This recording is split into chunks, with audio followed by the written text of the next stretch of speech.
العربية والإسلامية على أعلى درجات التشاور والتنسيق في سبيل استعادة أمن المنطقة واستقرارها وحفظ مصالحها ورخاء شعوبها. This consulting decision which informs the desire of all Arab and Islamic countries to coordinate at the highest level in order to maintain stability and prosperity of its people and security. In this meeting, we have agreed to condemn the egregious attacks of Iran against Saudi Arabia and GCC countries and a number of Arab and Islamic countries, and the determination of the Iranian regime to destabilize the region in breach of international laws and threatening the international peace and security. We have warned over and over again of such escalatory measures to spare the region such circumstances and to resort to peaceful approaches. However, Iran's insistence on violating good neighborhood principles, and therefore we have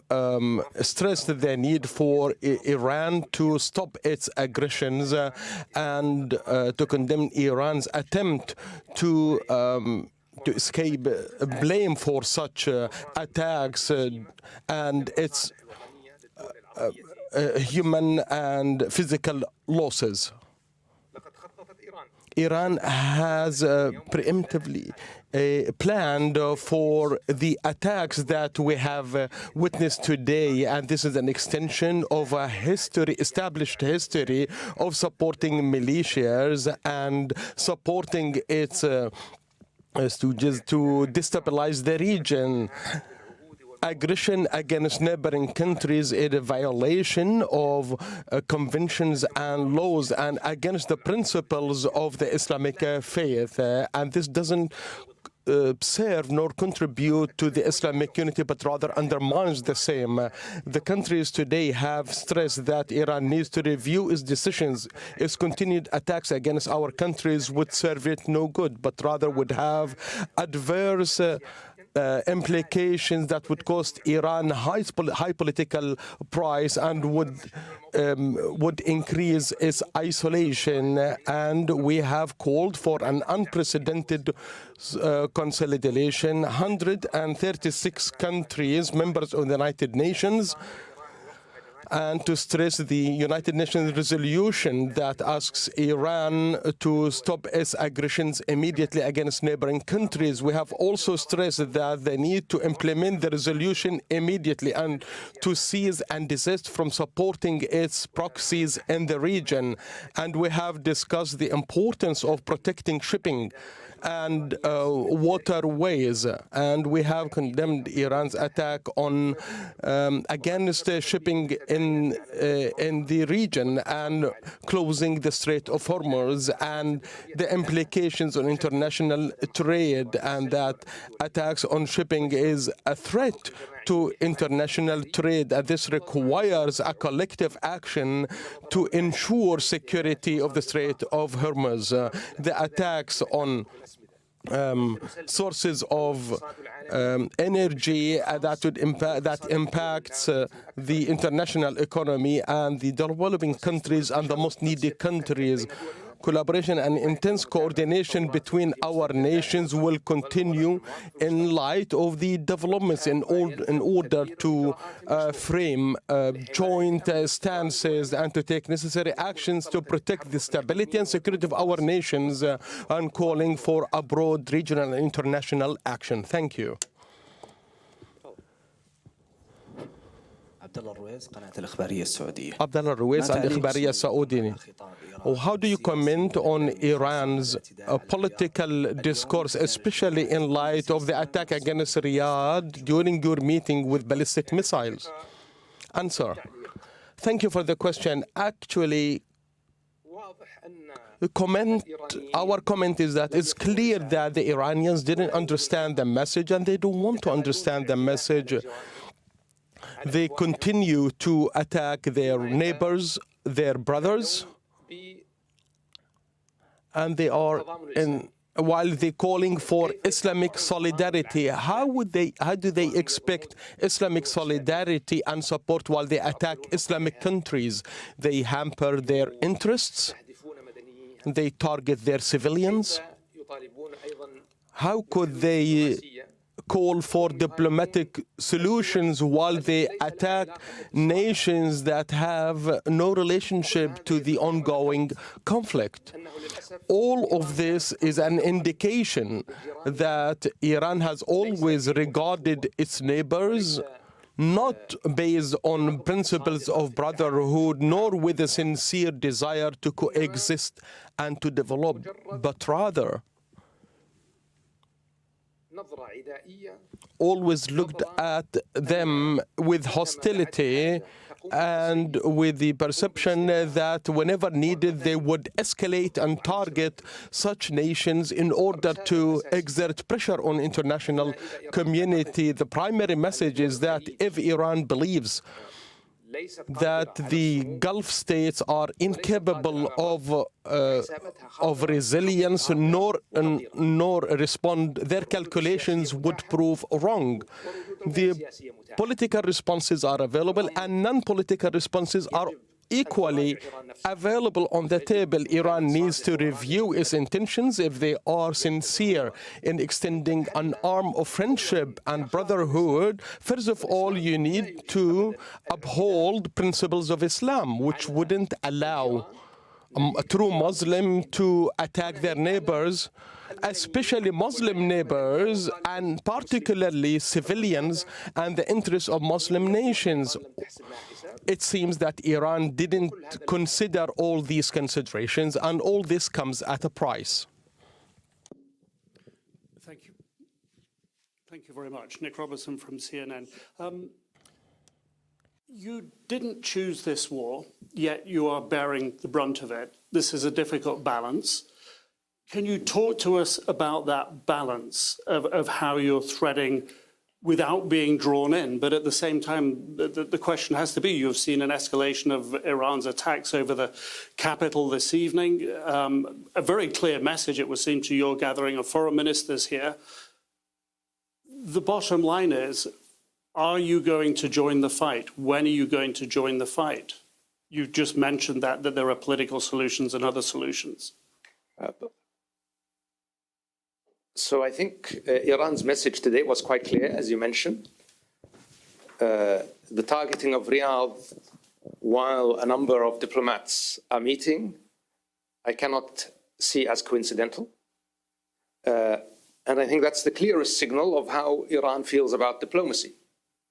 It doesn't believe in talking to its neighbors. It tries to pressure its neighbors. And what I can say categorically, that's not going to work. The kingdom is not going to succumb to pressure. And on the contrary, this pressure will backfire.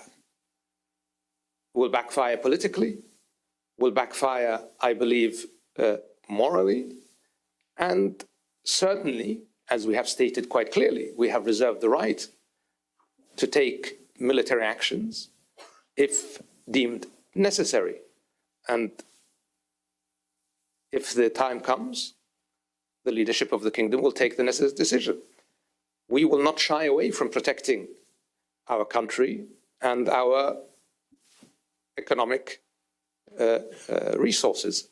And the main point here is that the Iranians continue to target economic resources and continue to attack the livelihoods of ordinary Saudis. You know, when I see an attack today, 2 refineries in Riyadh were attacked. What's the purpose of that? What possible military purpose can you have for attacking a refinery in a non-combatant? So the Iranians will have to understand that this has consequences. عبد الرحمن العصيمي من قناة العربية. يردد المسؤولون الإيرانيون Iranian بأن officials keep saying that their attacks against GCC countries are directed at American military bases. However, reality says contrary to that. How do you raise such a contradictory statements by the Iranian officials towards GCC countries? My second question, in terms of diplomacy, would Saudi Arabia go any further? Would Saudi Arabia approach or resort to Security Council or other organizations? Answer: such contradiction is nothing new. This is the historic challenge in the relationship with such a regime in Iran. When in the past, when we would talk to them about supporting armed groups, they would deny it. When they talk to them about their support to the Houthis in Yemen, they would deny it. When we talk with them about some actions in the kingdom, they deny it. So they are used to committing a crime and then denying it. This, I believe, the entire world can see the lies that there is no denying the ballistic missiles that target civilian properties. And we need to remember that striking civilian targets is not an escalatory step. It was there from the beginning of the war, as they, from the first few days, they have targeted oil production facilities, and thanks to our air defenses, we have stopped them. However, they have repeatedly targeted civilian targets in Qatar, in the UAE, in Bahrain, and in Kuwait, and in other countries as well. This feeble excuse of the U.S. assets in the region and presence shouldn't be convincing to anyone who sees the truth of the matter.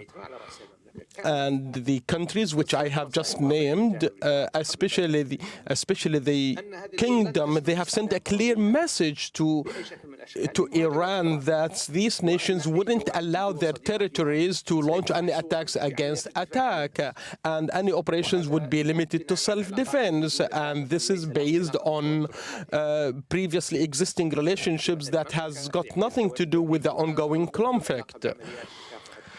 And the presence of the United States in the region are related to fighting ISIS. So all these pretexts is an attempt of the Iranian regime's attempt to cover their strategic intention. They are trying to exercise a policy of blackmail to their political ends. They need to understand that neither the kingdom nor the GCC countries would respond to a blackmail, and escalation would be met with escalation. Now the action is political, and of course is going to be strong. This meeting reflects and is part of such action.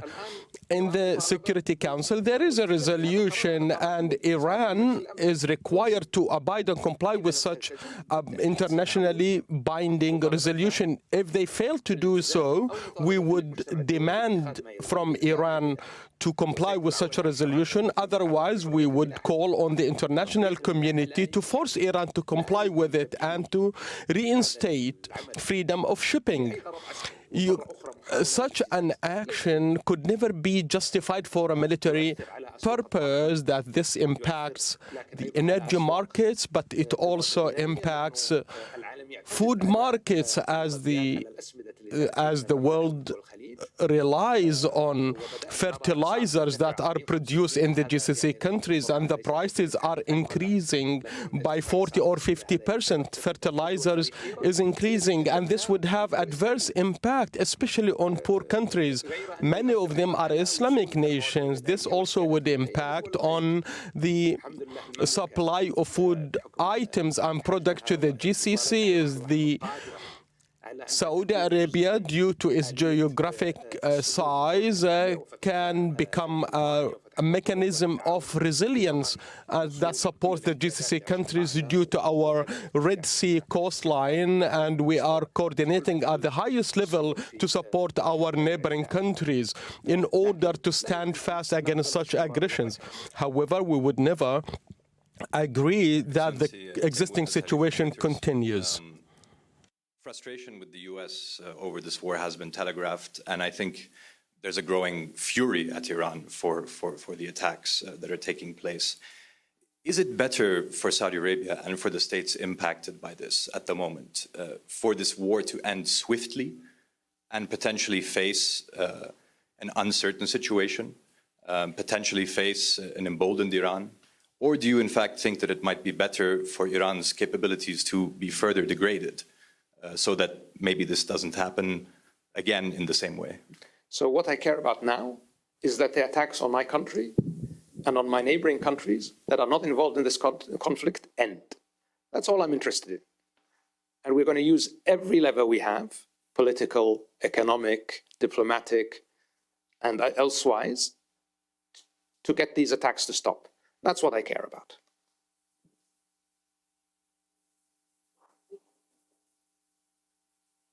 It's Keir Simmons from NBC News. Have you ever experienced in your diplomatic life an evening where you have organised a meeting of senior representatives of countries and a neighbouring country fires upon the city where that meeting is taking place?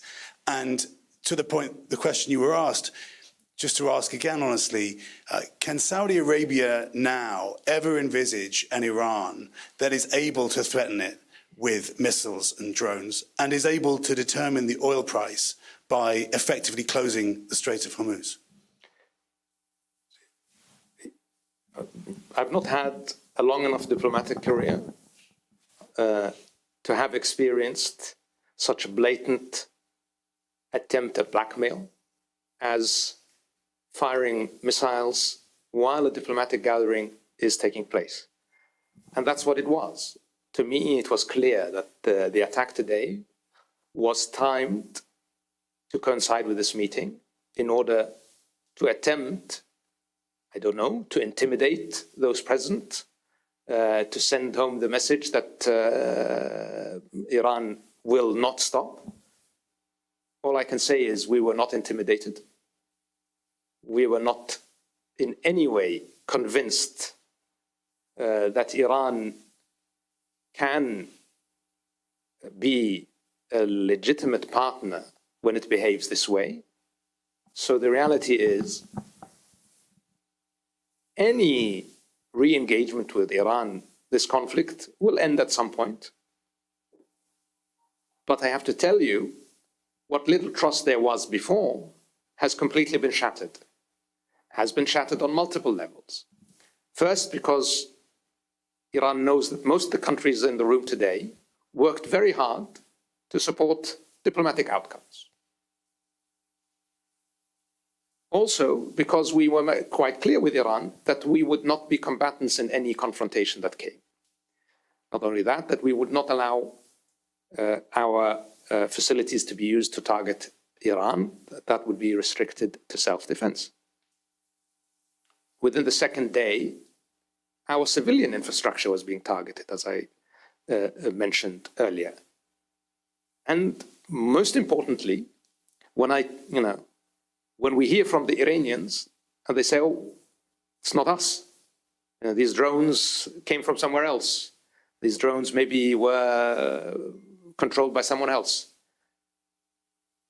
We hear that from the diplomats, but then we hear from the IRGC very clear statements that all of these targets are legitimate. And we know for a fact that Iran has been building this strategy over the last decade and beyond. This is not something that is a reaction to an evolving circumstance where Iran is improvising.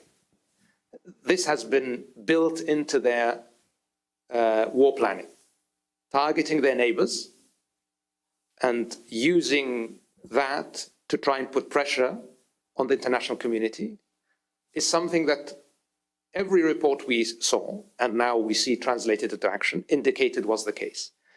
And the level of accuracy in some of this targeting, you can see it in our neighbors as well as the kingdom, indicates that this is something that was premeditated, pre-planned, pre-organized, and well thought out. So all of these denials fall, I have to tell you, on deaf ears. And as I said, have caused whatever trust there may have been in the past to be broken. So when this war eventually ends, in order for there to be any rebuilding of trust, will take a long time. And I have to tell you, if Iran doesn't stop, that is the mood also I heard in this room earlier, immediately, I think there will be almost nothing that can reestablish that trust. Rohit Khatri from ITV. I just wanted to expand on an earlier question by asking what type of activity from Iran would prompt Saudi Arabia to switch those warnings about military action into actual aggressive activity. And secondly, I wanted to ask also about the US. Is there any frustration from Saudi Arabia that the US should have foreseen Iran's response when it embarked on this war, or that it perhaps did foresee Iran's response but chose to ignore it? So I'm not going to lay out what would and would not precipitate a defensive action by the kingdom, because I think that's not a wise approach to signal to the Iranians. But I think it's important for the Iranians to understand that the kingdom, but also its partners who have been attacked and beyond, have very significant capacities and capabilities that they could bring to bear should they choose to do so. And the patience that is being exhibited is not unlimited. Do they have a day, 2, a week? Does it, I'm not going to telegraph that. I would hope that they understand the message of the meeting today and recalculate quickly and stop attacking their neighbors. But I am doubtful that they have that wisdom.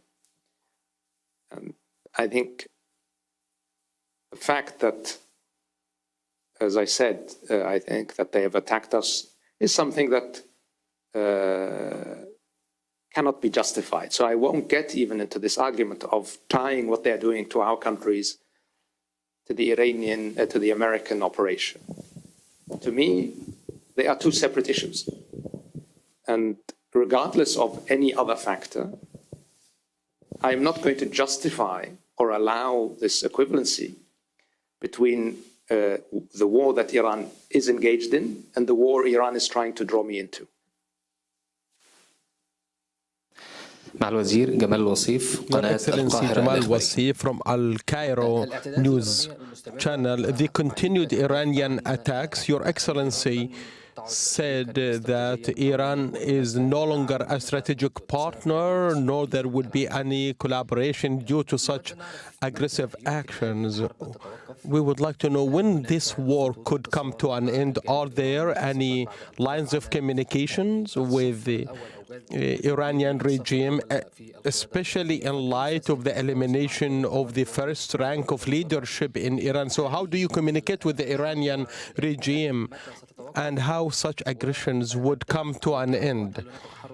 And the support, is there any joint action by the ministers to condemn these aggressions? Are there any military actions in the future or any legal action internationally? Answer.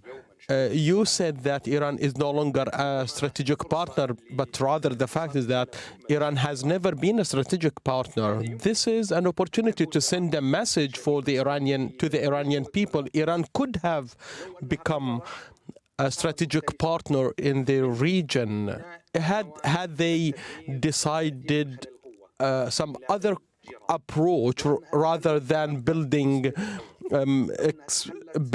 their weapons of mass destruction, and rather than focusing on expanding good relationships in the region.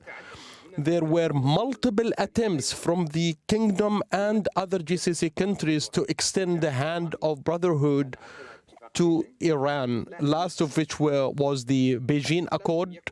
Unfortunately, the regime's or the Iranian government's priority wasn't building development and economic collaboration. Their priority was confrontation and trying to expand their sphere of influence and developing tools of might and power. Unfortunately, this is what led us to where we are today. I don't know when the war would come to an end. I believe this depends primarily on the Iranian side. I don't have if there are any communication or not. Assalamu alaikum. My name is Ahmed Al-Ghamidi. Your Excellency, Iranian officials are trying to draw the sympathy of the Islamic world, trying to depict Iran as the fighter for Islamic causes. I don't know how they claim to be fighting for Islamic causes while attacking Islamic countries. They are not attacking a single nation. Saudi Arabia, Bahrain, Kuwait, Qatar, UAE, Oman, Lebanon, Jordan, Azerbaijan, Turkey. All these countries are Islamic countries, yet Iran attacks them. And even before this war, what was Iran's contribution in the issues related to the Islamic world? They support the Houthi militia in Yemen. They supported the popular militia in Iraq, they are attacking Iraq. They are attacking Iraq territories. Hezbollah in Lebanon, who didn't suffice by hijacking the political decision in Lebanon, but rather was an effective arm to perform sabotaging actions in the region and in Saudi Arabia. And the biggest example is Iran and Hezbollah's role in Syria. So where is such support or so-called support in the Muslim world when they commit such crimes, and supporting the former Syrian regime? How do they support the Islamic world when they assassinate politicians in Lebanon? How do they support the Muslim world's issues and causes when they empower the popular mobilization forces in Iraq, hindering the development efforts in Iraq? I can't see how they support the Islamic causes. I believe these are simple slogans which they hide behind it, and these tools, they work to serve the Iranian interests rather than the slogans they claim. Thank you.